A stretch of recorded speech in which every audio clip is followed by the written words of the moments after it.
Om Amriteshwarye Namaha. Om Amriteshwarye Namaha. Om Amriteshwarye Namaha. Om Parthaya Pradibodhitam Bhagavata Narayanena Swayam Vyasena Gratitam Puranamunina Madhye Mahabharatam Advaitamritavarshinim Bhagavatim Ashtadashaadhyayanim Ambatvam Anasandadhami Bhagavad Gita Bhavadveshinim Namostu te Vyasa Vishala Buddhe Pullaravindayata Patra Netra Yena Tvaya Bharata Taila Purnaha Prajvalito Jnanamaya Pradipaha Prapanna Parijataya Totra Vetraikapanai Jnana Mudraya Krishnaya Gitamrita Duhe Namaha Sarvo Panishado Gavo Dogdha Gopala Nandanaha Partho Vatsa Sudhir Bhokta Dugdam Gitamrita Mahatam Vasudeva Sutam Devam Kamsachanura Mardanam Devaki Paramanandam Krishnam Vande Jagadgurum.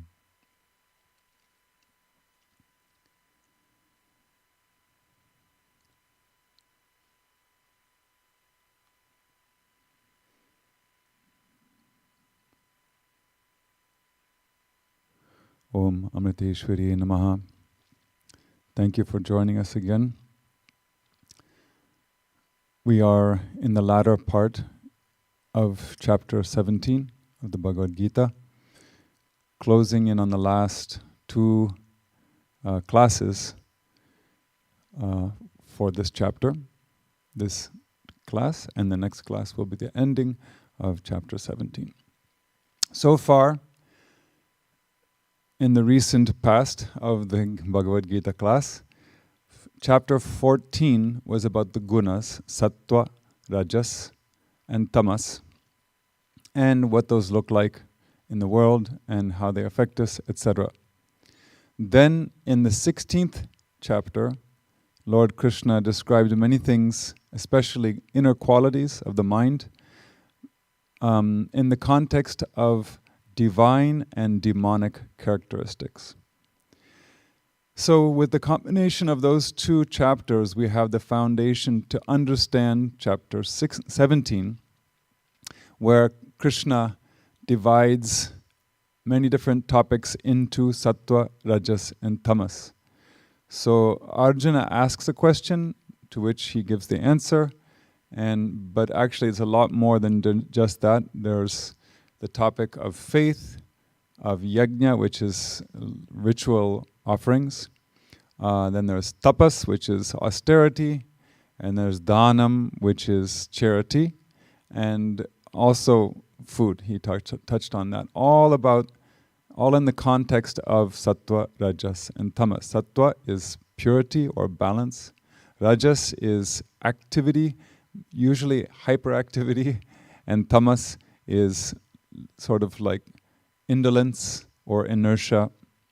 It's the kind of like a darkness when you have stagnant water, that's tamas.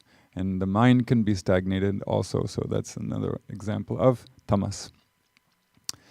After dividing tapas, which is austerity, into three categories, that being physical tapas, speech tapas, and mental tapas. Then Krishna is now talking about these three types of tapas based on the gunas, the sattva, rajas, and tamas. So the division is based on certain general principles which can be applied in any field. So don't think this is confined to the pages of the Bhagavad Gita. You can use this in your daily life. The first point is our motive. And the principle is that our motive should be selfless. okay, you have a job, you're getting a salary and you're receiving money, but if you're using part of it at least for a selfless purpose, then it's like you're giving the first part of your salary towards a good object, and then the rest of it becomes prasad because you're receiving it back from God. So that way, our worship, charity, and austerity will be sattvic, or pure-hearted, we could say. And this applies to all activities. Selflessness means we don't seek any material results for ourselves. But when we say for ourselves, if your whole life is dedicated to the pursuit of spiritual growth, that itself, your whole life is in some degree selfless. So it's not a material gain, it's a spiritual gain for you because you're just earning a wage to further your spiritual efforts. And what Amma and the scriptures say is that material result, or that positive result that we have in our mind when we're doing actions, in the old days, it used to be heaven. These days, it's usually all the material pursuits that people have in today's world. But in the old days, it was going to heaven. Because if you're a farmer in ancient India, there's no hope for you to get anywhere beyond that status in one lifetime. So they just prayed for heaven, that's all. But in the case of rajasic tapas, let's say you're doing some very rajasic austerity, there's no selflessness there. Everything is for gaining recognition, and tamasic tapas is even worse. It consists of self-torture for the purpose of hurting other people. So the last verse we covered in the previous class was about sattvic gift giving, which is practiced according to scriptural injunctions. And next, Krishna will explain what the rajasic version of charity or dhanam looks like. And that is verse 21, and we'll resume from there.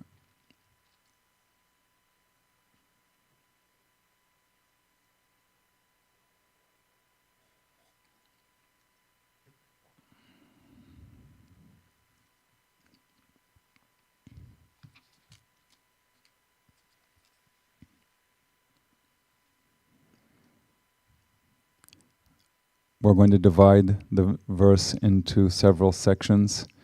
This one, the first line, has a little bit of a long word coming, so be patient with us. Yattu pratyupakarartam phalam uddishya va punaha diyate cha pariklishtam taddanam rajasamsmritam. Now together, slowly. Yattu pratyupakarartham phalam uddishya va punaha diyate cha pariklishtam taddanam rajasamsmritam. As always, I've taken a few liberties here, and what I've prepared is, and a gift, because it's the continuation of gifts or charity. So he says, and a gift given reluctantly, or we could say grudgingly, with the aim of receiving in return, or looking for rewards, or we could say fruit, that is held to be rajasic. So Shankaracharya, his commentary actually is there. All these verses, the last one, not a whole lot of commentary from him, but the first three, we really benefit from his commentary. He says, with the aim of receiving a return means that, like with the hope that the recipient will do some good in return, like later on. It's basically the you scratch my back and I'll scratch your back. It's very common in the old days, especially in communal scenarios.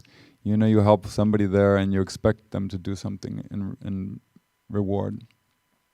Looking for rewards means the unseen reward for this gift will be enjoyed by me in this world or in the next. So there's some, you know, it doesn't necessarily have to be this lifetime. Maybe when like the terrorists, they think they're going to have this wonderful experience in heaven by being a terrorist. So it's the next lifetime that's also included for some people. And when he says reluctantly or begrudgingly, it means that when you're giving something, it is accompanied by mental distress. And today we're going to have a lot of really good commentary from Jnaneshwar as usual, but especially today, he's got a lot of good ones here. He's giving various examples of rajasic charity or dhanam. Feeding a cow in the expectation of milk to come, sowing the land with the object of filling their granary with the yield, inviting relatives to a ceremonial function with an eye to the expected presents, giving charity so scantily as to be hardly enough even for a single meal, and expecting in return the reward of various enjoyments in heaven. You give somebody a handful of rice and now you think you're going to have some wonderful experience in heaven.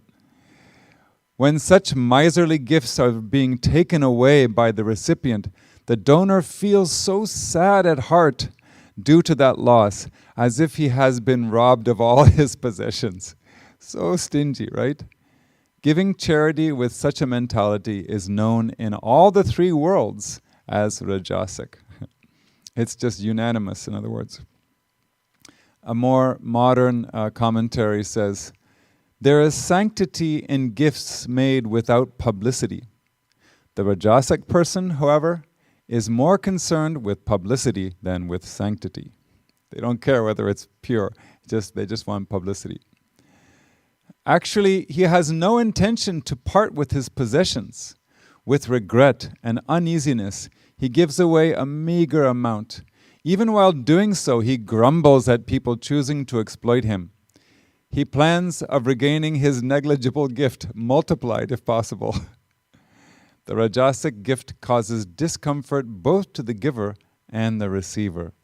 What a wonderful explanation. Even when they're giving something, they're thinking, how am I going to get it back? Crazy.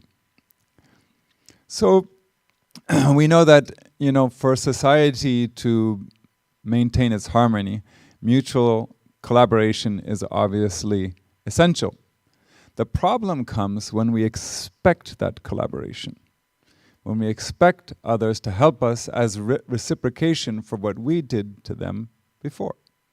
For example, even though it is the duty of the parents to raise their kids properly, it doesn't mean that the kids have to help them until they're 100 years old or whatever, because the parents might not be able to. First of all, the parents have their limitations and the children have their limitations. So the parents might not be able to do their duty in the first place because they weren't raised with those values either. So the kids don't get that good upbringing, but that's not the parents' fault because they didn't know how to do it. And then when the kids are grown up like that, is raised like that, when they become adults, they may not help their parents. So both ways, the expectations can fail. So it's a very dangerous thing to expect such reciprocation. And I will share a story of my own, I have to confess. When I was a senior in college, I had a time where I was angry at my parents. They didn't know that, but I was in college feeling that way. In senior year, I was reading a lot of Aristotle, Socrates, Kant, getting really excited by the concept of justice and how important it is. And then I realized that my parents never taught me anything about justice, which later I found out was just basically dharma. So I was angry that they didn't do that, because I had to wait until I got to college before I understood it. But then after further thought, I realized that nobody taught them either. Instead, I really should have been focusing on all of their virtuous qualities, of which they had plenty. But I was harping on one point. That was my mistake. So thus, friction in a household often comes from wrong perceptions of others' dharma, or the ability to perform their dharma. They may not perform it, but what if they don't even know how to perform their dharma? We should always focus on our own dharma. As Lord Krishna says in chapter 3, verse 35, because one can perform it, one's own dharma, though lesser in merit, is better than the dharma of another. Better is death in one's own dharma. The dharma of another brings danger. Sometimes people will tell you what to do, or tell somebody what to do, or say that that person didn't do their dharma, they were supposed to do something else. But we don't know whether if that person is doing his or her own dharma. Maybe they aren't doing it themselves. So we shouldn't really listen to people saying things like that, because then we get pulled in that direction and we start criticizing other people for not doing their dharma. And what we should really be doing is asking ourselves, am I doing my dharma? Everyone should recognize and perform their own duty, but we have no right to command others to do so, whether it's a family member, an in-law, a co-worker. But if somebody is arrested and you're the judge, go right ahead. And you give them the sentence they deserve, because that's your job. But most of us are not judges, so we can't do that. But the moment we get into that bhava, that feeling that I have to tell this person what they should do, then that reveals that we have some selfish interest there, or we have an ego problem regarding that, because it's not our dharma in the first place. So that becomes rajasic, unfortunately. And whenever we speak of others in gratitude, it's the same thing, because we have no right to speak of others in gratitude. Our duty is to just serve. If we're a spiritual seeker, our dharma is being selfless and helping people as much as we can. We don't care about what comes back to us. At least that's how it should be. So when we say, oh, I did this for him, he didn't do anything for me, we have completely gone off the rails of spirituality, so be very careful. And regarding this given grudgingly or reluctantly, it means that the charity is given with pain in the heart. They are giving it half-heartedly, painfully, feeling a loss. And there is another difference between sattvic and dhanam and rajasic dhanam, because it is not pain for a sattvic person, it is pleasure. Amma loves giving things to people. That's why on her birthday, she herself gives thousands of saris to people, and she enjoys it so much. It's her favorite thing to do, give to people. And in the Upanishads, it says, the offering should be with honor, not dishonor. The offering should be in plenty and with modesty. The offering should be with awe and sympathy. So, when we do charity, it should be with an understanding of the principles behind it. We shouldn't do it to get good karma even, but we should do it as an offering to God, or for us that could be Amma. I'm doing this for Amma. I'm picking up this ant off the ground who was going to get run over on the road, and I'm putting him somewhere safe. That's because Amma says, if you love me, you have to love even a tiny ant. Everything is for Amma in that way. We should also see it as a way to purify ourselves, which in and of itself gives pleasure, not pain like rajasic charity. Because when we purify ourselves, we realize that we're getting closer and closer to God or to our Guru.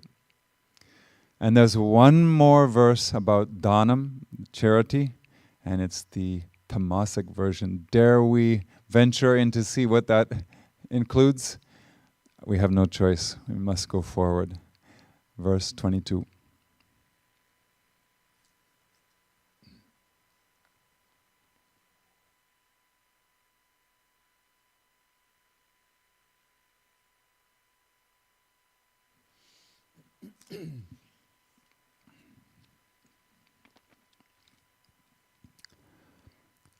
Adesha kalayaddanam apatrebhyascha diyate asatkritam avagnatam tamasam udahritam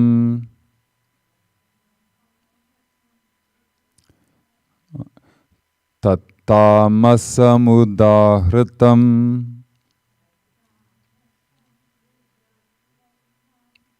Okay, we're going to do it again together. This one has a few places where you really can't cut it and put it in different portions. So it'll be easier when we do it together. Adesha kalayaddanam apatrebhyascha diyate asatkritam avagnatam tatamasamudahritam. That the M of tamasam has to go along with the U of udahritam. Otherwise you lose the meter of the verse. So, a gift given at the wrong place or time to undeserving, or we can say unworthy persons, without respect. I removed the regard because respect is closer, I feel. Without respect or with contempt. That is declared to be tamasic. So, Shankaracharya's commentary. A gift given at the wrong place is like a place that is not sacred and which is associated with unholy things. I mean, it's like you wouldn't give somebody something in the bathroom or like in a really dirty place. You would, just common sense tells you to go somewhere a little bit different that's more suitable for it. Wrong time, he says, is a time that is not celebrated as auspicious, or we could say it's an inauspicious time. What are unworthy persons? Well, he says, fools and thieves. Okay. So if you know the person's a fool or a thief, you shouldn't give them any money or anything at all. Without respect means without kind words, without pada puja, without worship, and so on. So that means in those days, this is 5,000 years ago, right? Actually Shankaracharya's commentary is at least 1,200 years old. So back then, that was what people did. They would do pada puja to someone before you gave them. So let's say we go to Hesed house, right? The first Sunday of the month, and we're going to wash the feet of all these people. That's how it would have been done back then. It's a little impractical. Everybody's wearing shoes and everything, and it's freezing cold in winter sometimes. But that should give us a real clear picture of what the previous culture was. It's the same humanity, different time. And with contempt means when you give something, it is accompanied with humiliation to the recipient. Now, Jnaneshwar, you can just imagine he is going to go to town on this one. He describes tamasic charity. Giving charity from riches illegally secured during evening hours or during the night, in forests or at unclean and unholy spots, in tents, public places, in towns and cities, to unworthy persons. And he has a list of people who fall into the category of unworthy. Bards, who get money for singing, jugglers, snake charmers, prostitutes, gamblers, and black magicians. Of course, right? This is 750 years ago, okay? So don't take it in any other way. It's just that was the guidelines way back then. In such a condition, giving away riches acquired by robbing the world is like constructing a free boarding house run by executioners, henchmen, hangmen. Gifts given in such ways are tamasic. Where does he get these examples? It's amazing. No faith of any kind arises in his mind. Furthermore, he himself does not bow his head before the recipient, nor does he extend welcome by offering him water and other things, not even allowing anyone else to do it either. He does not even spread out any mat for the guest to sit on. There's no chairs, right, back then. So, the least you can do is you can put a mat down for them. He doesn't even do that. Then what about showing reverence to him in the traditional way? Forget about it. That means, the traditional way means washing their feet. The tamasic one thus behaves rudely and insultingly towards one that has come begging. Why do you have to do something like that, right? It's like adding injury, adding insult to injury. If at all he gets rid of him like a debtor, let's say someone comes to your door to get the car payment, and you're just trying to get him to go away. He's treating him like that. If at all he gets rid of him like a debtor, he uses all sorts of insulting and foul words to him, while doing so, placing something in his palm. Get out of here. Just trying to get rid of him.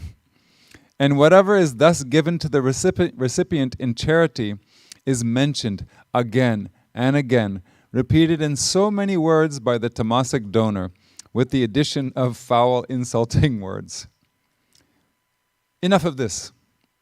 You have now been told about the three kinds of charity, sattva, rajas, and tamas, with their respective names and indicators. Here you might raise a doubt as to why I mentioned other objectionable and faulty actions, when sattvic actions themselves are capable of freeing one from worldly fetters. Why not just go straight to sattvic? What are we wasting our time on rajasic and tamasic? He explains that.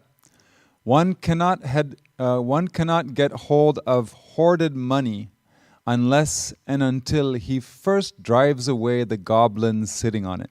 I guess back in those days, if there's hoarded money, they visualize it as having like a goblin sitting on top of it, which is obviously the goblin of greed, but they kind of give it a human name. So he has to first drive away the goblin to reach the money. Or just as a lamp wick cannot offer light without first bearing a little trouble through smoke. In that way, how can it be deemed an objectionable act if I first break open the doors of rajas and tamas that stand in the way of pure sattva? So he wants you to come to him like with the battering ram and knock down that wall that's preventing us from accessing sattva. When a third thing lies between two others, it can be seen clearly when the other two are removed. So you have to watch them being removed, and then you say, "Oh, this is what he's talking about." In the way the evening becomes discernible between sunset and nightfall. In that way, with the elimination of rajas and tamas, sattva appears in its noblest aspect. In short, rajas and tamas have been mentioned to show you sattva. So abandon the other two and take to sattva alone to secure all your aims. You should perform all your actions with a predominance of pure sattva so you can easily attain your pristine self. When there is the sun himself to show you, what is there that cannot be seen? In that way, when sattva guides, what fruit lies beyond one's grasp? A more recent commentary says, a wrong place means that which is dirty, full of drawbacks, and unwelcoming. A wrong time is that which is more appropriate for sleep, nature calls, personal concerns, and for unavoidable obligatory activities. Let's say somebody's attending a funeral and you hand them a gift. I mean, who would do such a thing, right? Those are not suitable times to make gifts. People unworthy of charity and gifts are those who are of questionable character, and if you don't even know them, that's the first question you have to ask yourself. Devoid of self-control, who do not help other beings and who squander money. That sounds about right. Contributions made to public causes due to pressure from government officers are also tamasic in nature. Bribes very often put on the garb of voluntary contribution for good causes, but they are also tamasic. I mean, there are good causes, but sometimes it's actually kind of forced on you. That's not right. A perfect description of tamasic charity we just heard from these three commentators. For example, we give help to somebody a month after they asked us to give them help. It was that 1 month before that they really were suffering, and now things are, we weren't in a mood at that time, but a month passes, and then their problem is over, and we say, oh, hey, I wanted to give you something. What will the person feel like? Well, where were you when I really needed your help? Or it's like sending somebody a pair of short pants to someone living in Chicago for Christmas. What is the use of having short pants in Christmas time in Chicago? It's another mistake. From the standpoint of spirituality, right times to give a gift would be on like Amma's birthday or on the birthday of any saint. And an auspicious place would be an ashram or a temple or some holy place, giving a donation there. An undeserving person, in this verse, the word literally means an unfit vessel. What are fit vessels? They are those who live a life of service and selflessness. If giving without honor is tamasic charity, then sattvic charity means giving with honor. So you have to show a lot of deference to that person, show them a lot of respect. Looking down on the recipient is definitely tamasic, and that is why pada puja is supposed to be done before giving anything. I mean, Jesus did it for his disciples during the Last Supper, right? Amma does it practically every day. She bows down to everybody in the hall. It's just her tradition. And if you have been to the San Ramon, even here she does it. And when she enters the hall, she touches the floor, like treating it like a temple. But until she came into that hall, it was a gymnasium. So where's the sanctity coming from? It's coming from her. Still, she touches the ground. Even still, under all circumstances, we need humility. It is so important on the spiritual path. I can share a quote from Amma that really helps us understand the importance of humility. Children, however much rainwater falls on the mountaintop, it will not remain there. It will flow down to the river below. The low-lying ditch receives the water from all sides. This is the greatness of humility. Everything will come running to the place where there is humility. We should know that everything is within us. There is a huge tree dormant in the seed, but only if the seed is buried in the ground will the tree sprout. If the seed egotistically thinks, "Why should I bow down to this dirty earth?" then its real nature cannot manifest. Likewise, only if we cultivate and develop humility is it possible to realize the supreme truth, our real nature. So in the case of tamasic charity, forget about showing respect. He even dishonors the receiver, bossing him around, using foul language, scolding, demeaning him. And the recipient is already feeling inferior probably embarrassed, and they're probably in dire straits. So it is the duty of the donor to remove that feeling of inferiority, of reluctance, and all that. The pain of the receiver must be removed by the one who gives it. He shouldn't increase their pain. So with this verse, the main teachings of this chapter are over. What were those topics?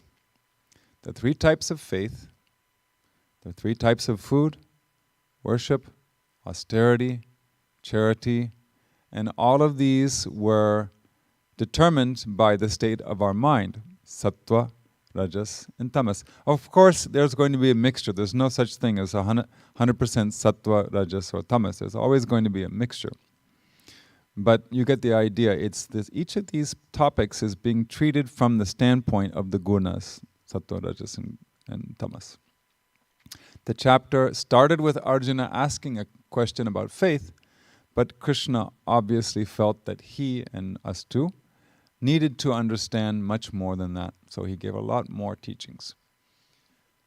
Now, if the main topic is over, then why do we have 6 more verses in this chapter?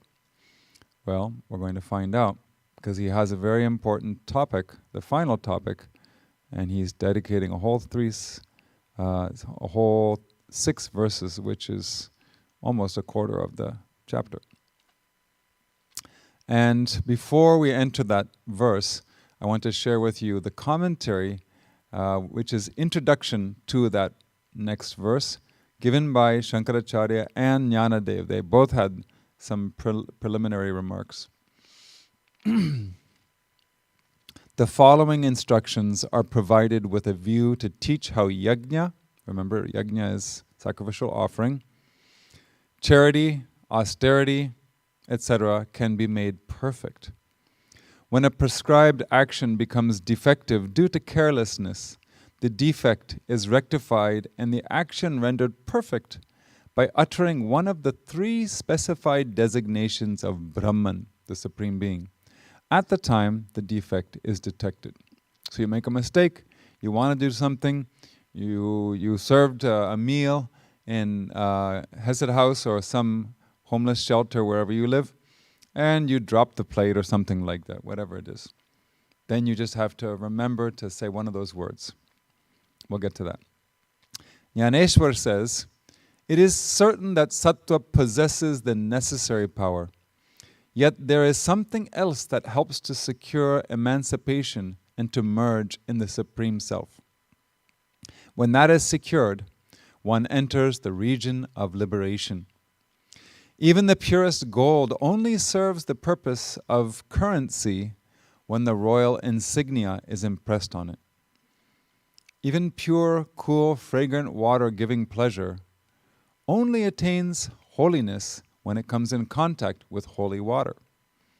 However big an ordinary river may be, it can join the sea only after merging in a river that flows directly into the sea. In that way, nothing comes in the way of one seeking emancipation through sattvic acts. Hearing this, Arjuna could not restrain his eagerness and said, "O Lord, please tell me what it is." At this, Lord Krishna said, "Now hear the explanation of that which helps the sattvic ones, sattvic people, to secure the gem of liberation." So yajna, charity, and austerity are the holiest of all actions, but even they have a tinge of ego inherent in them. And how can we rectify this problem? That's what comes next.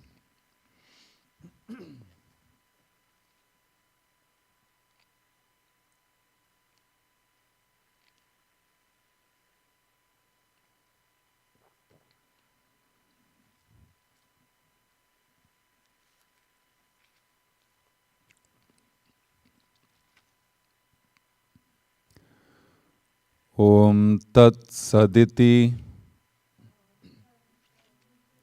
Nirdesho Brahmanastri Vidhasmritaha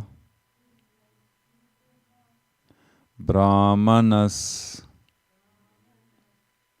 tena vedascha yajñascha vihita pura. Now together.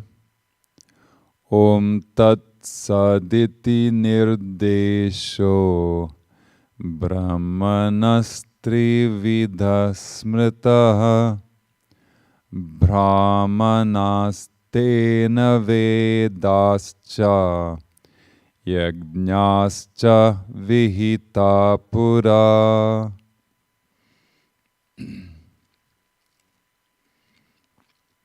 I didn't change much here. Om Tat Sat. This has been declared as the threefold designation of Brahman. By that were made the Brahmanas, the Vedas, and the Yajnas, not sacrifices, at the cosmic dawn.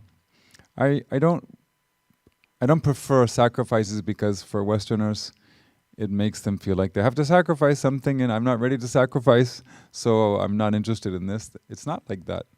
A yajna is like just having a fire ceremony and offering something there. And it's basically a symbol for our whole life.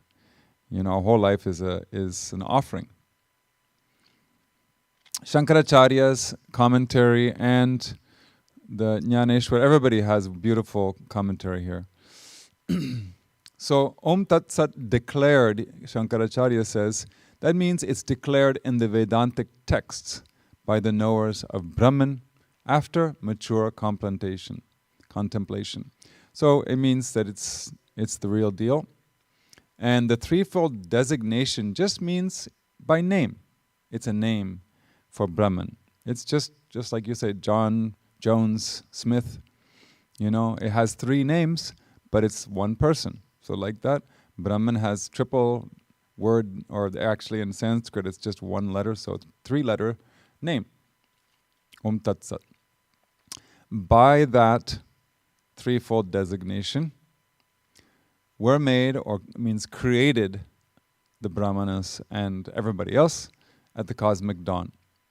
So in the verse, the cosmic dawn part is not there literally. And literally it says in ancient times. But Shankaracharya's commentary says that it means at the beginning of creation, created by the creator, Prajapati. In India they call it Prajapati. One of Shankaracharya's disciples wrote an additional commentary here saying, he's helping us to understand where the sources are for this, the sanctity of Om, Tat, and Sat. So very kindly provides that with us, so we don't have to go looking for it. He says, Om is the principal name of Brahman according to the Vedas, where it says Om is Brahman. That's from Taittiriya Upanishad. Tat is also a name of Brahman according to the Vedas. Tat Tvam Asi. That's in Chandogya Upanishad. And Sat is also a name of Brahman, as stated in the Vedas. All this, my dear, is Sat alone. That's also Chandogya Upanishad. So he's sharing these to confirm what his guru said, that it's the highest thing. Jnaneshwar says, the supreme Brahman of all eternity has only one name, which is threefold. In truth, it has no name or caste. Yet, in order to give some identity to it, in the darkness of delusion born of Maya, the scriptures have given it a symbolic name. This is a teenager who's saying this. He can't be more than 19 years old when he wrote this, or when it was written down by somebody else, whoever. You can't imagine saying something like this. And he goes on, it's so beautiful. At birth, a child does not bring a name. It answers and gets up when called by a particular name given to it. In that way, those who are tired of their mundane worries approach the supreme Brahman to vent their grievances and call out using some token name. Haven't we done that throughout our life? The token name that evoked a response from Brahman became its conventional name. It just became a convention. So whatever name you choose doesn't matter. That's why Amma says, you tell me what is the form of God that you are most connected with, so that can be part of your mantra. That's how she's emphatic about that. She won't just push something on you. Continuing, out of great compassion for the world and with divine vision, the Vedas have discerned a mantra that can break the silence of Supreme Brahman and make its non-dual aspect directly perceptible. Supreme Brahman, if entreated through the chanting of this mantra, comes and stands right in front of your face. Even Brahmadev, the creator, secured his power of creating this universe by chanting this formula only once.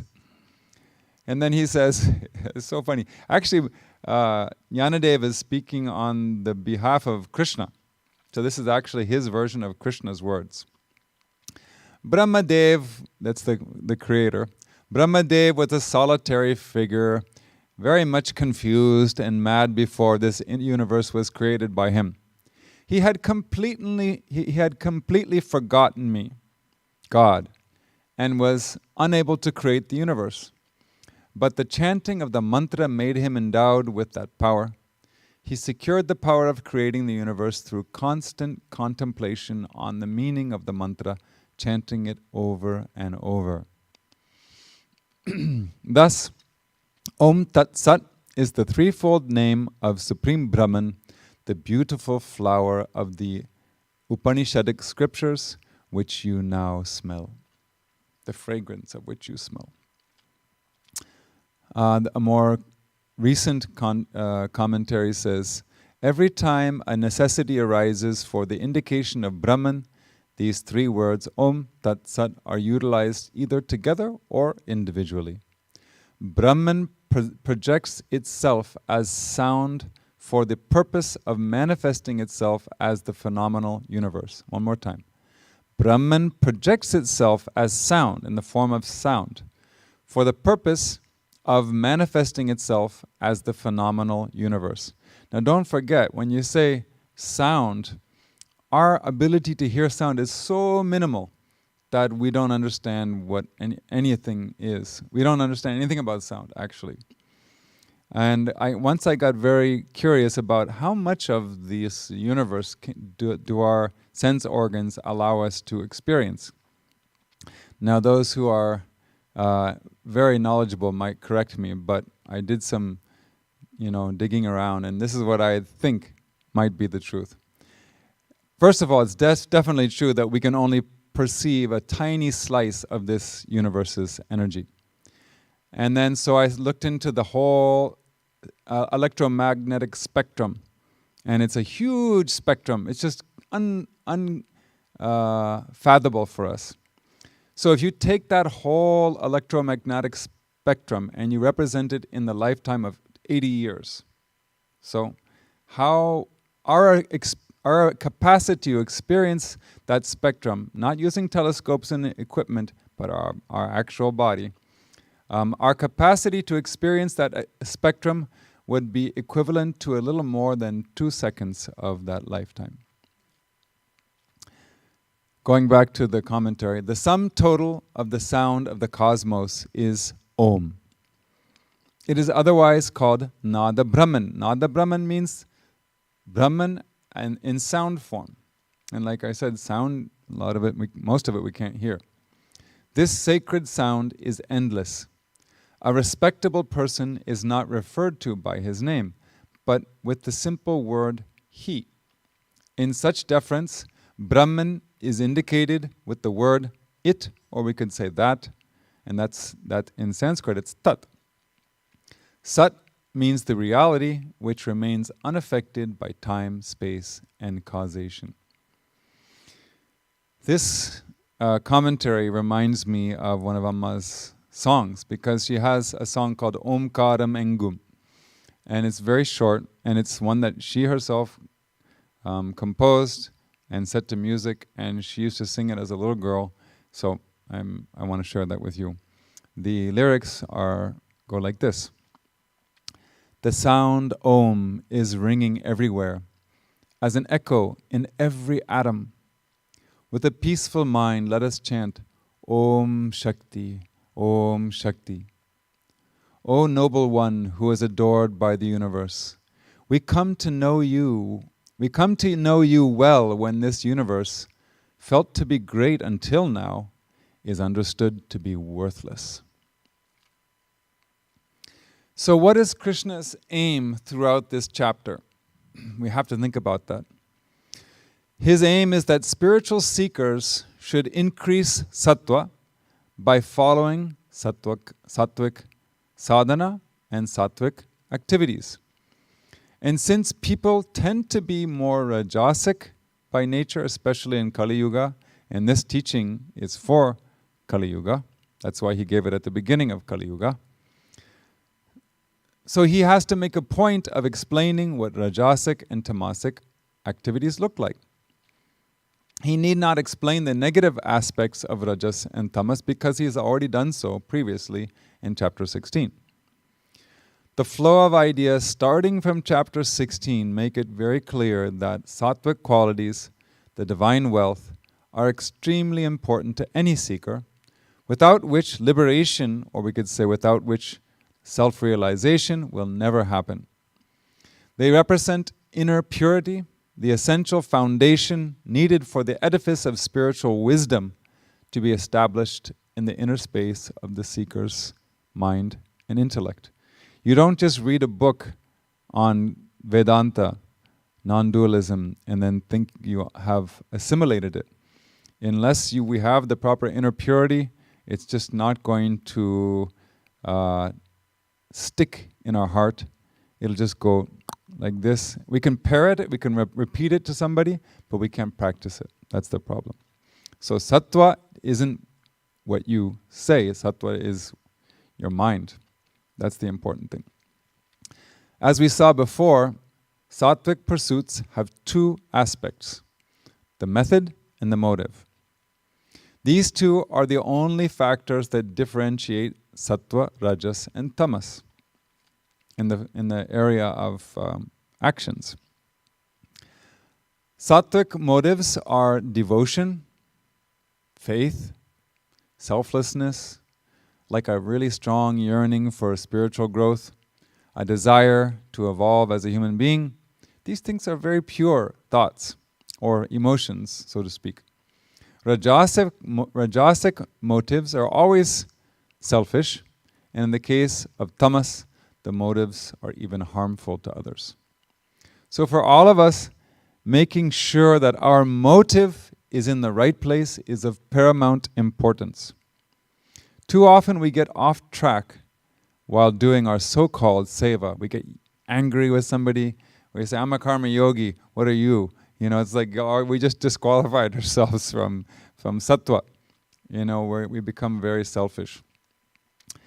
So that's why the motive is so important. Now, in addition, the method must be in line with the basic principles of spirituality. We could call it the yama niyama of activities in life, like selfless actions. So the methodology has to be pure. We should be feeling contented when we do it.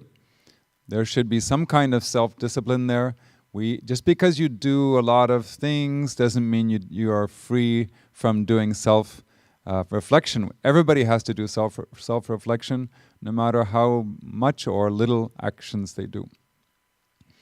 We need to have surrender because we don't know what the outcome is going to be like.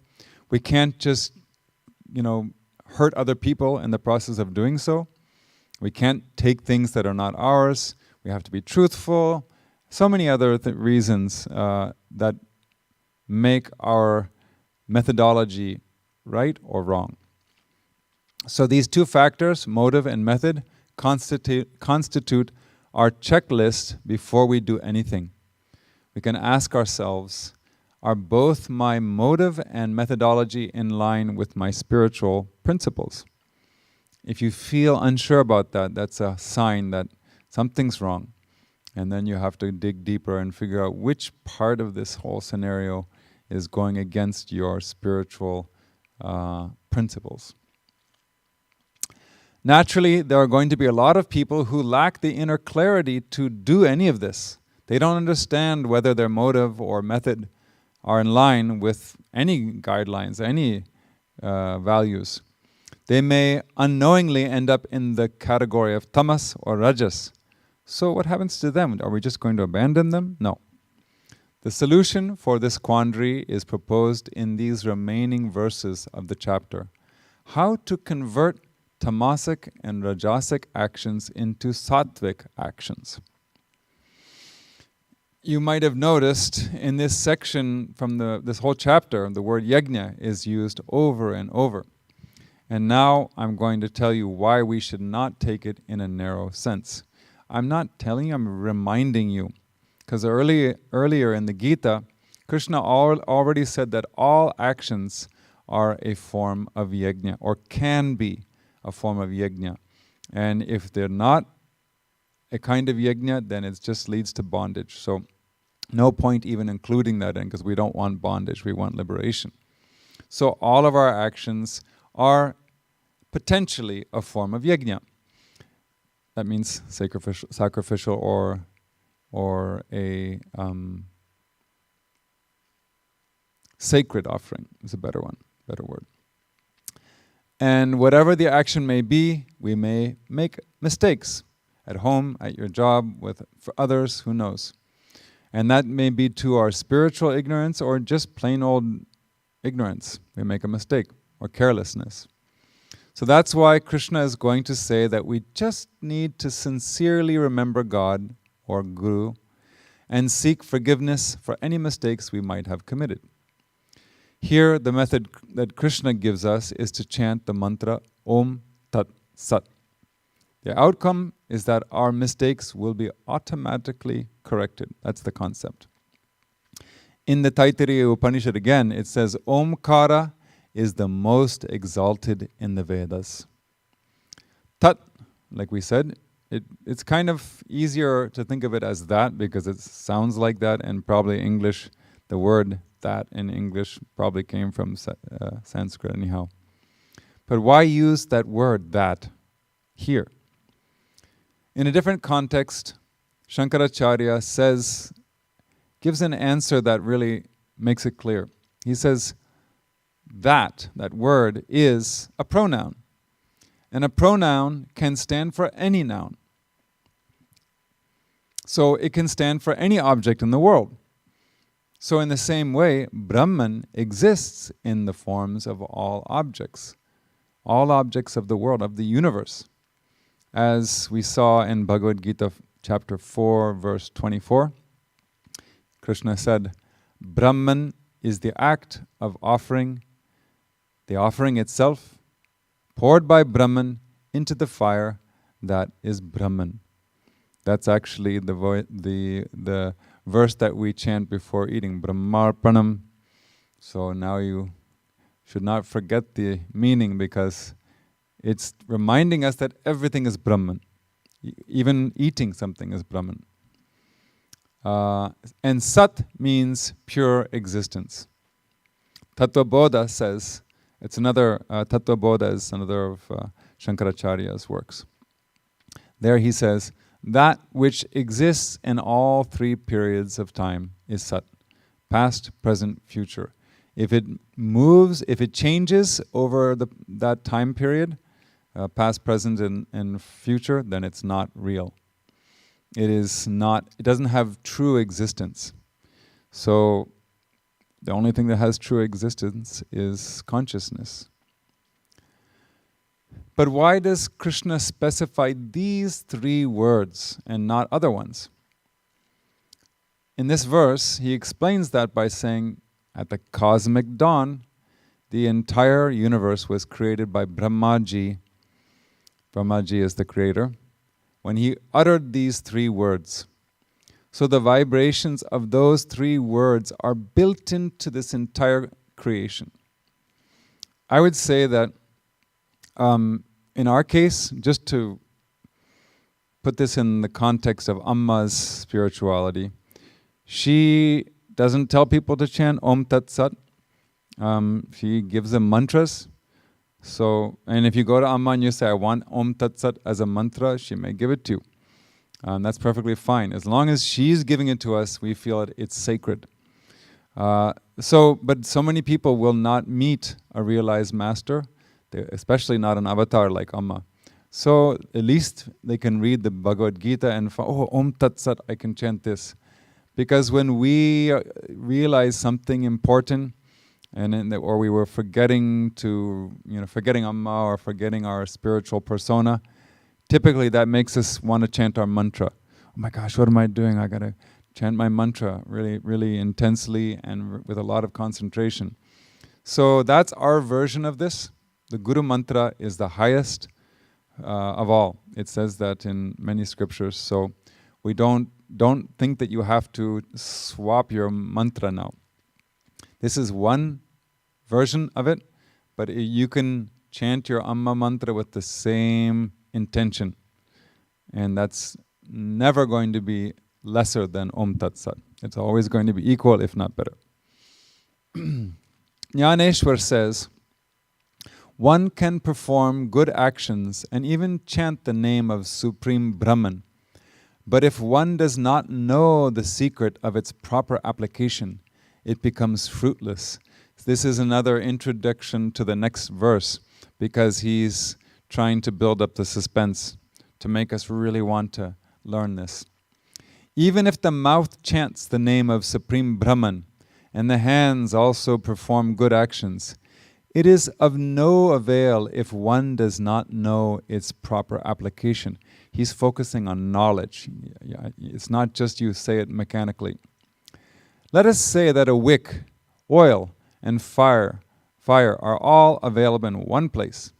But if the process of preparing a light using these is unknown, there will be no light.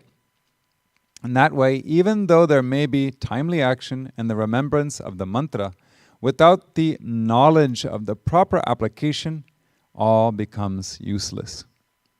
Therefore, now hear about the proper application of Om Tat Sat. Verse 24.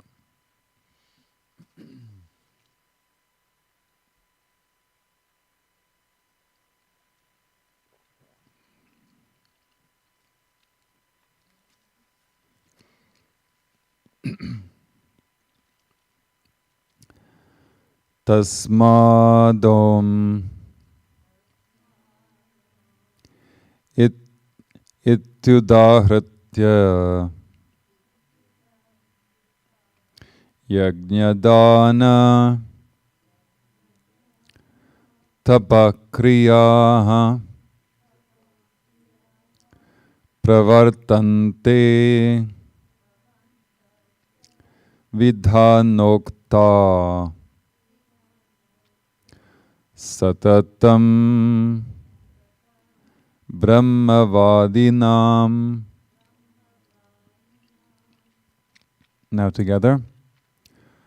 Tasmadom ityudahritya yajnadana tapakriyaha pravartante vidhanoktaha satatam brahmavadinam. Therefore, acts of sacrifice, gift, and austerity, in parentheses, yajna, danam, and tapas, as enjoined in the scriptures by the followers of the Vedas, always begin by uttering the divine name Om. So the actual words in that verse, enjoined in the scriptures, actually the words are by expounders of Brahman. What's an expounder of Brahman? I think it's easier to think of it as just the scriptures, but that's not the literal meaning. And when he says followers of the Vedas, actually the words are students of Brahman. But in the time of the Bhagavad Gita, it meant probably followers of the Vedas. Now for the commentary. Shankaracharya really only has one thing that's relevant here. The acts of yajna, dhanam and tapas. He just says it's not confined to these three, fortunately. So it means that we can apply these concepts to any kind of activity or action. And Jnaneshwar, beautiful commentary here. The three letters composing that name should be used in the three stages, at the beginning, middle, and the end of all actions. That means you have to chant it all the time, right? So that's what we're doing with our mantra. You know, you do it at the beginning. It's not like, when should I chant my mantra? At the beginning of the puja, in the middle, or at the end? Why not just chant it all the time? That's what Amma suggests to us. Then he says, those who already know the nature of Supreme Brahman follow this method and meet Supreme Brahman, means merge in it. Those who are well versed in the scriptures first meditate on the Omkar. Omkar it just means the sound Om. And we even have a song, Omkar, Omkar Guru Omkar, Omkar Om Guru Omkara. So like that. It's a representation of the Guru for us. So they first meditate on Om, Omkar, and make it visible to their mental eye. You remember if you've read Awakened Children, Volume 1, 2, 3, the first three of them, or at least the first two of them, have multiple references to Amma guiding people in meditation that way. First, try to focus your mind on an image in your mind, a mental image. And then, what Jnanadev says here, then they pronounce it with their tongue. And for us, that would be like saying Amma, Amma, Amma. Or our mantra, just sort of chanting your mantra under your breath. Then they pronounce it with their tongue, with the meditation accompanied by a visible symbol. So Amma used to do that also. She would tell people to keep a photo in front of them. And she says, when you lose the image, the mental image in your mind, then open your eyes and look at the photo again. For us, it's probably Amma. And then you close your eyes and see that same form in your mind space.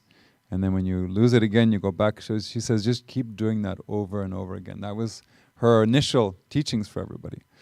Now she's doing the same thing with the White Flowers of Peace meditation. But this may have been, a little more recent than that, but the methodology has not changed from the very beginning. Teaching people how to visualize and then be immersed in that, because it brings stillness to the mind. And with clear pronunciation of Om, they set out for performing actions. So you have in our case, it's the mantra. You have your mantra, what did he say? Clear pronunciation. And it's very firm in our mind. Going out and doing actions at that time is much easier than just haphazardly doing it with your mind going all over the place. The utterance of pranava just means Om also, at the beginning of actions is as valuable as a lamp with a steady light in deep darkness, or an able-bodied companion while traveling in a jungle.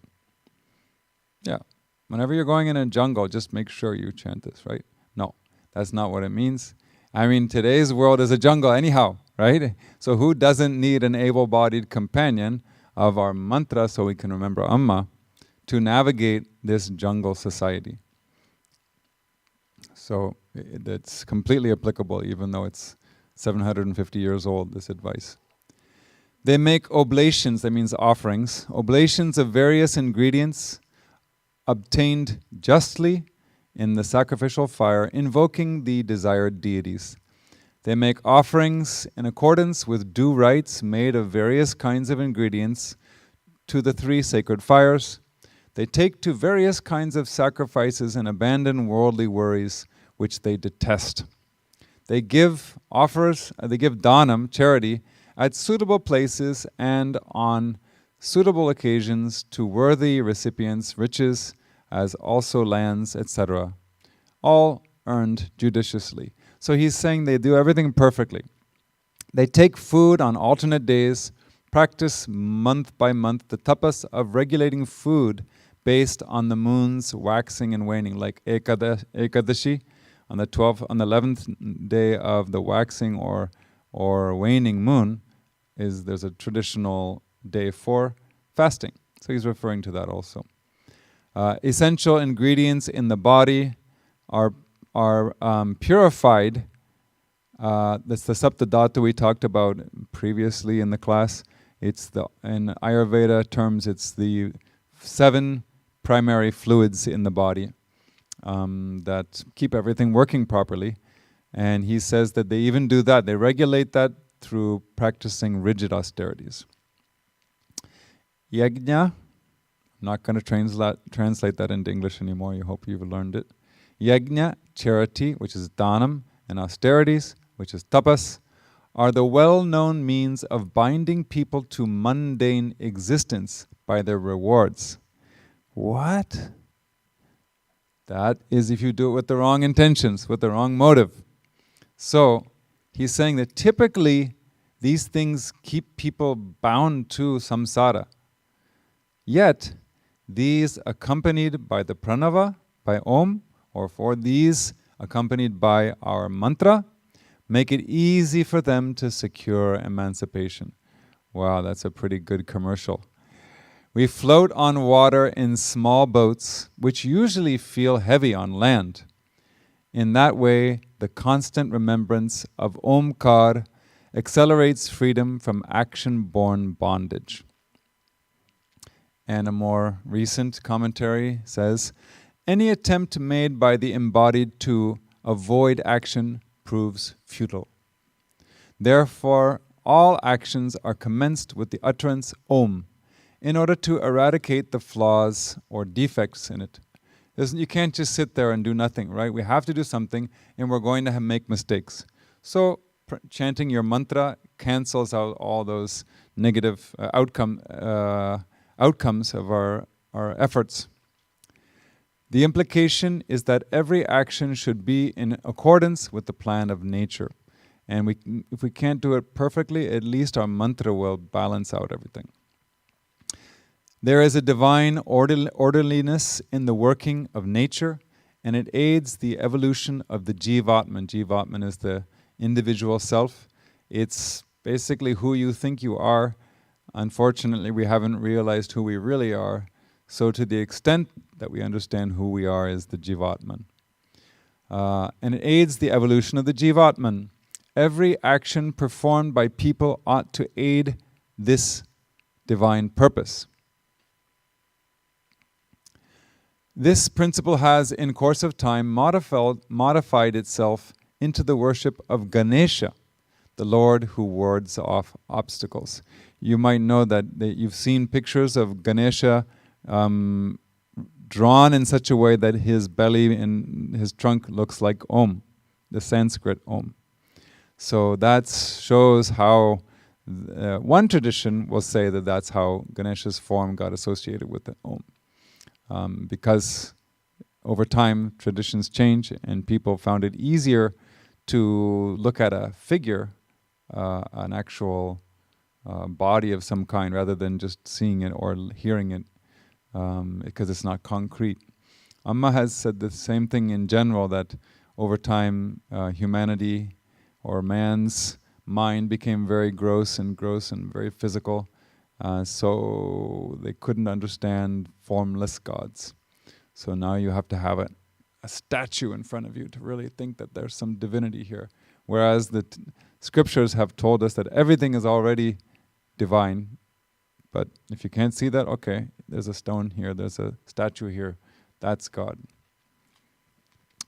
The deity, or this deity, is the embodiment of Om. All sounds merge in Om. All actions should be in harmony with the cosmic balance. An action is only successful when it fulfills this condition. This is the infallible law behind the idea that Om should be chanted before any action.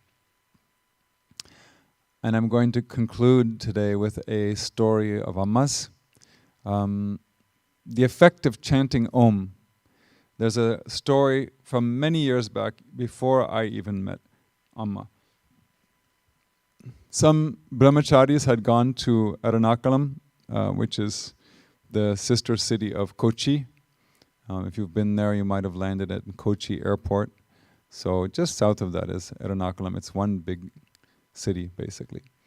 The brahmacharis had gone there to shop for supplies for the ashram. And it was now late at night, and they still hadn't returned. And this is what Amma used to do at that time. This is so long, maybe 40 years ago, maybe, or something like that. And there were so few residents that Amma knew where every single resident was. So, because they didn't come back, she sat at the edge of the backwaters waiting for them. And then the other brahmacharis and ashram residents sat around her. They're waiting for these guys to come back from Ernakulam. Whenever someone from the ashram went on a trip and failed to return on time, Amma waited them at the dock of the ferry, however late it may be. Only after their return would she retire for the night. What kind of, even our biological mother might not do that for us, right? Amma said, they may be coming back very late. So don't waste time, children. Start meditating. Everyone gathered around Amma, and she said, first, let us chant Om a few times. And this is the interesting part related to the context here in the Gita. When you chant Om, imagine that the sound starts from the Mooladhara chakra and rises to the Sahasrara chakra and then spreads throughout the body, finally dissolving into silence. There's more coming about that. So Amma chanted Om 3 times, pausing a little between each time, and everyone followed as instructed. The sacred syllable rose like the sound of a conch being blown, echoed into the stillness of the night, and slowly dissolved into silence, just like she said. Everyone settled into meditation. All was silence, except for the rumbling of the sea and the sound of the breeze going through the coconut palms. About 2 hours slipped by in meditation. Again, Amma led everyone in chanting Om once again. As soon as the meditation ended, the ashram van appeared. Amma got up suddenly. Children, is that our vehicle? Soon the boat carrying the brahmacharis landed on the opposite side, and they were overjoyed to see Amma waiting up for them. Jumping out of the boat, they prostrated eagerly as though they had not seen her for weeks. As they unloaded the boat, see, Amma would unload everything. You know,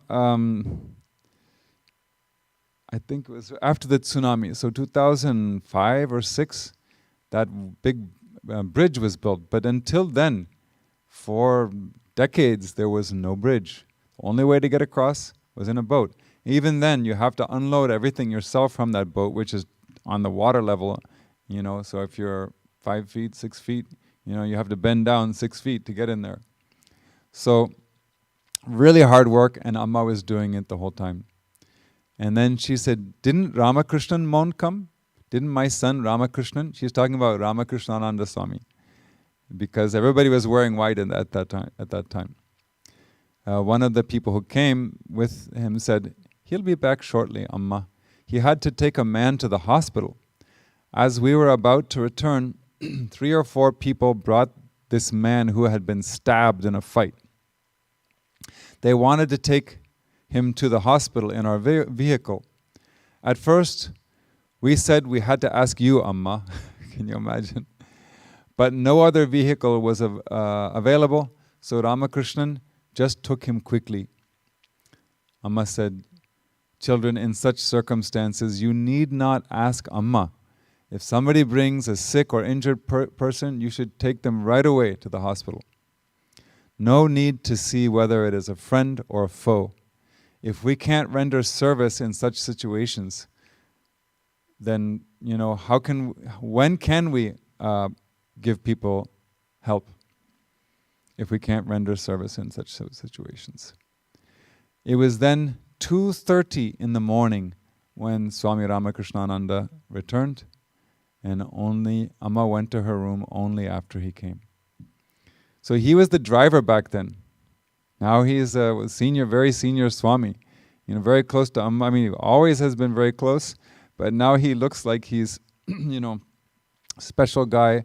But now you understand that, it's not like he was, like a big man on campus in the beginning. All of them were very humble.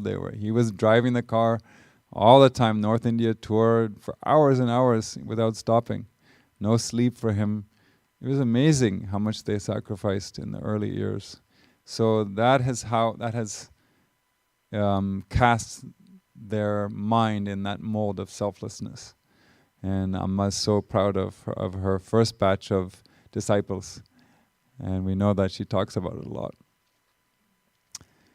Next week, in the concluding class of chapter 17, we will hear about the significance of Tat and Sat. But before we close the class today, I have to respond to some of these questions that came up. I was a bit remiss in looking at the question and answer spreadsheet, so I will try to make up for that with the 7 minutes we have left.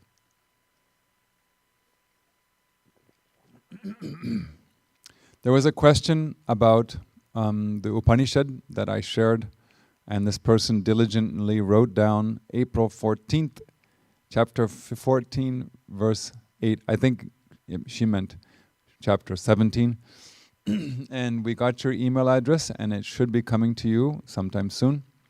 And I gave that to someone, they're sending it to you. So hope that, let us know if you don't get that, okay? Another person said, how would a devotee validate the outcome of an experience based on bits and pieces of information they gathered from various credible blah, blah, blah, blah. Okay.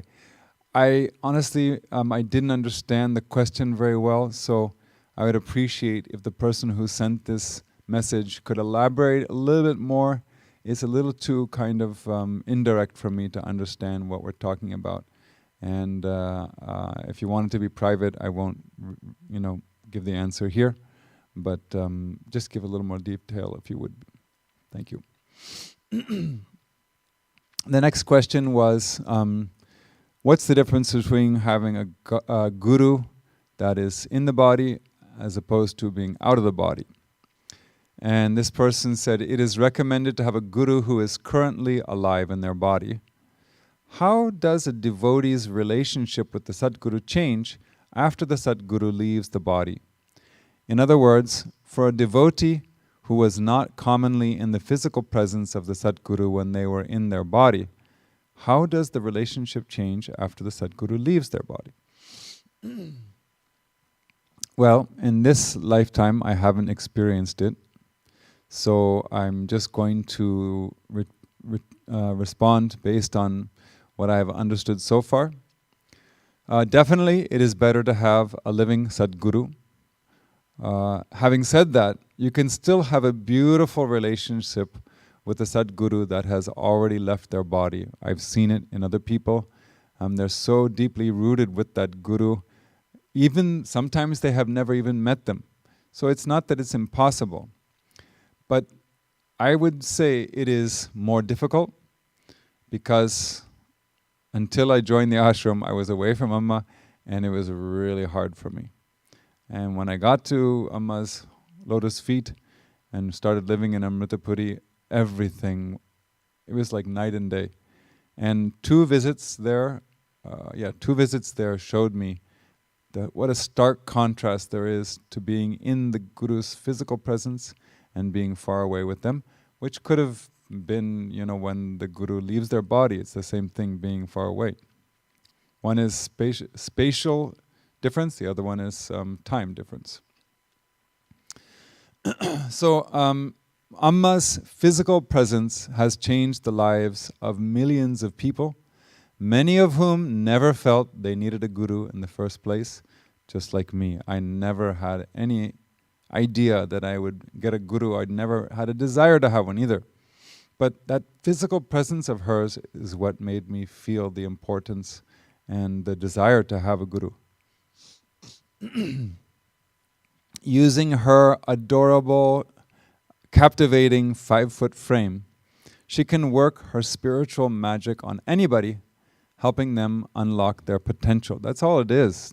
It's not like she's putting some potential in you.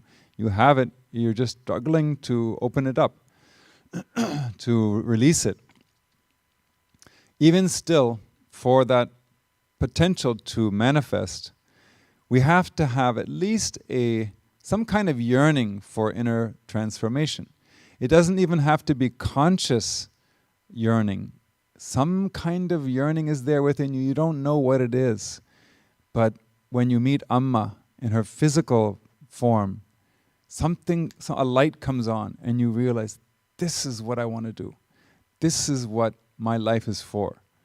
And if we didn't have that physical form where she's giving and being so selfless and still happy at the same time, if we don't see that with our own eyes, how long is it going to take us to realize that on our own? That's the importance of the physical body of the Guru. Otherwise, the bulk of the effort is on us. And that is not easy. It's not fun either. With Amma, she makes it so jovial. Every morning we're watching her, and she's making fun of the kids and also praising them. So it's, we can learn so much from that. Transcending the emotions or the intellect is the most difficult part when you don't have a guru physically. So most people are either more emotional or more intellectual, and that whichever one they identify with most is going to be the biggest obstacle on their spiritual path. And to get out of that quandary is something very difficult without a living guru. The next question was, is liberation final or does the soul recycle in the yugas? No, there's no recycling at all. Don't worry about that. Liberation is final. The Jivatma merges with the Paramatma, the Supreme Being, and never returns. So the proof of that is in chapter 5, verses 5 and 6 of the very same Gita, which I'll read to you now. Those wise ones who are free from pride and delusion have overcome the evil of attachment, ever dwelling in the self, with total desirelessness, and liberated from the pairs of opposites like pleasure and pain. Oh, this is so wordy. I'm sorry. Hang on a second. I'm going to make it a little easier to understand. Having overcome the evil of attachment, ever dwelling in the self, with total desirelessness and liberated from the pairs of opposites like pleasure and pain, they reach that highest immortal state. Okay. Neither the sun, nor the moon, nor even fire can illuminate that supreme state, my abode, going where they never return. So when you reach that state, there's no coming back. So don't worry about it. It's not a round-trip ticket. It's a one-way ticket. We're actually out of time, but I'll try to answer one more question. This is an interesting one. You might have had the same question yourself at one time. There are carpenter ants eating through the wood in the cabinet below our kitchen sink. If I spray and kill them, would this bring negative repercussions to myself? Would this be an adharmic karma? Also, there was a very severe mice problem when I moved into this rental in January. I brought mouse traps and killed many in fear that the mouse droppings in urine would bring disease. Plus the mice were multiplying rapidly. Did I do the right thing by killing them? I've tried non-harmful methods, but they didn't work. Okay. The most important thing, this is a question about ahimsa, right? Non-injury. We should understand that ahimsa is not absolute. It is relative. So, like, let's say there's a guy who's off his rocker and he's kidnapped a bunch of people and he's threatening to kill them. I mean, what do the police do? They don't say, oh, ahimsa, I can't hurt anybody, so I'm just going to meditate outside. I'm going to do a puja and hope that he changes his mind. That's not going to work. So just like in the Mahabharata war, it was necessary to protect the innocent people in the kingdom from some very, very cruel people. Arjuna almost ran away from the battlefield due to his confusion, but Krishna told him he must do his duty as a prince. Now, the person who's submitting this question is in a different situation. It's not so cut and dry. Since you're only renting, really, I mean, in America, you would tell the landlord, and it's the landlord's responsibility as far as I know, because the health codes, that's a violation of health codes. So I'm not sure where this person is sending their message from. But I would try that first before you do all these other things that you did. And because it's their responsibility and you don't have to participate in it. It's actually, I'll insert it another way also. So if it were your house, let's say it was your house, you would have to weigh the harm done if you don't deal with the ants and mice and see if that is greater harm than the scenario if you do deal with them. If you just let them go and do whatever they want, is that going to be more harm to humanity, or is it going to be more harm to humanity if you get rid of these ants and mice? You have to make that conclusion. Remember, if the place becomes uninhabitable for human beings, eventually more toxic chemicals will have to be used to solve the problem. So just check the health codes that apply in your area and see.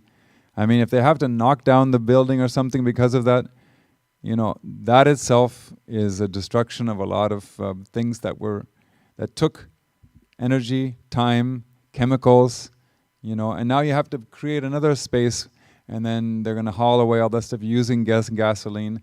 They're going to have to build something that's going to be full of toxins. And for what? So you have to ask yourself and see what you think is the correct answer. All right, we have gone over our time, and there's only a couple more questions. I'll do those next week, and we'll see what happens. So for now, we will close with our first two concluding prayers, and we'll have a short meditation. Om Asato Ma Sadgamaya Tamaso Ma Jyotirgamaya Mrityorma Amritam Gamaya. Om Shanti Shanti Shanti. Om Lokaha Samastaha Sukhino Bhavantu. Lokaha Samastaha Sukhino Bhavantu. Lokaha Samastaha Sukhino Bhavantu. Om Shanti Shanti, Shanti. Om Shri Gurubhyo Namaha. Harihi Om.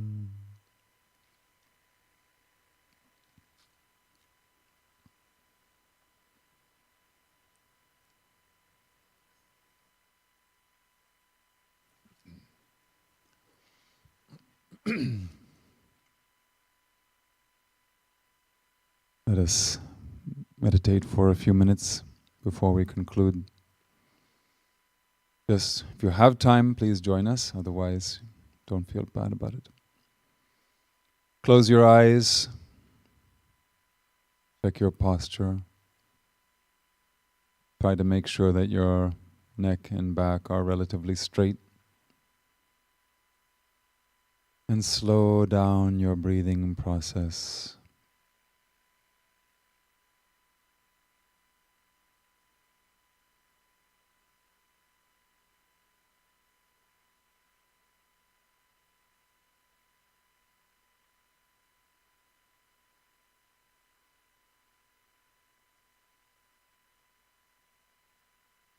With each long breath, feel your body and mind relaxing further and further.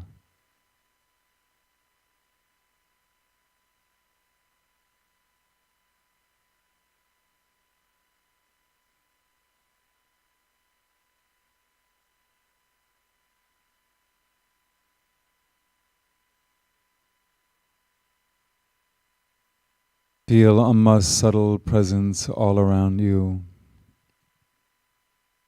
You are in her embrace even now. You feel the tender touch of her arms, her entire form, and you feel the warmth of her love within you.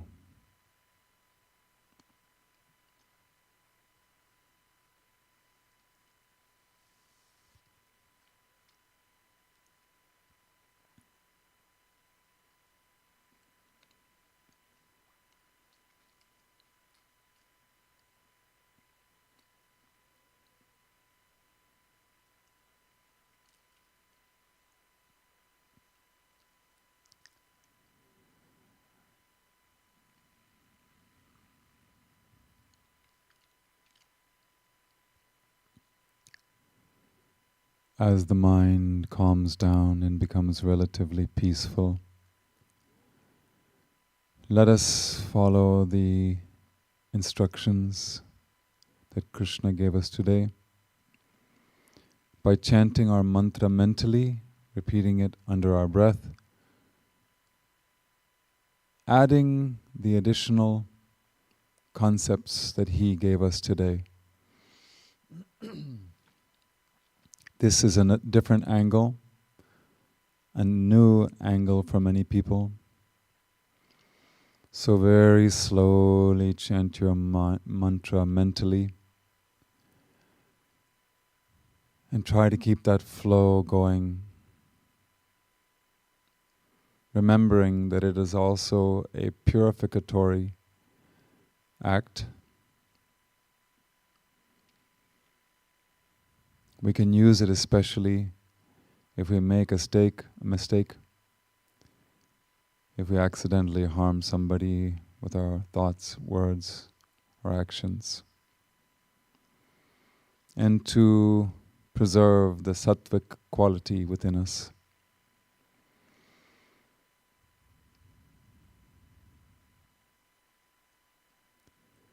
If the mind gets distracted in between, patiently bring it back to the mantra over and over again. You have to be patient with your own mind.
If you find that your mind is racing, chant the mantra very slowly. And if you find yourself nodding off a little bit, chant the mantra quickly.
Now let us conclude with the final prayer.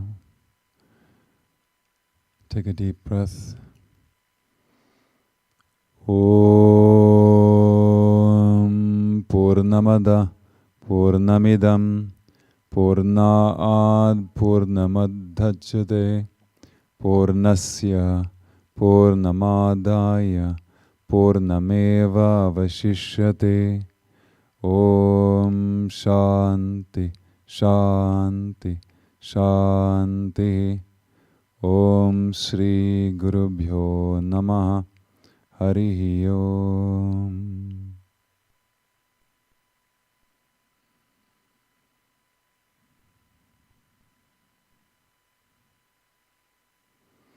One more long breath. And as you exhale, you can slowly open your eyes.